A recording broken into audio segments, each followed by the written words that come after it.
12-10-2025 புரட்டாசி மாதத்தின் 26ஆம் நாள் புரட்டாசி ஞாயிற்றுக்கிழமை சஷ்டி திதி. இந்த நாளில் ராகு கால நேரத்தில் நான் சொல்லக்கூடிய இந்த ஒரு சூட்சமத்தை கடைபிடிங்க. ராகு கால நேரம் என்பது துர்க்கை வழிபாட்டிற்கு தான் அப்படின்னு நாமெல்லாம் நினைச்சிட்டு இருப்போம்.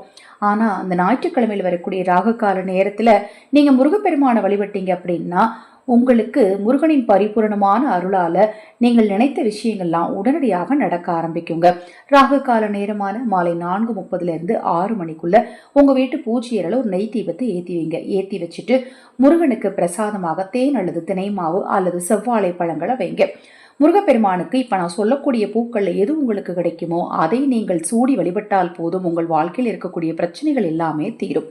அதுல முருகன் அப்படின்னு நம்ம எல்லாருக்கும் ஞாபகம் வரக்கூடியது முதல்ல செவ்வரளி, இரண்டாவது முல்லை, மூன்றாவது வெட்டிவேர், நான்காவது பூ என்ன அப்படின்னு பாத்தீங்கன்னா செண்பகப்பூ, அதற்கு அடுத்தது கடம்பு மலர்.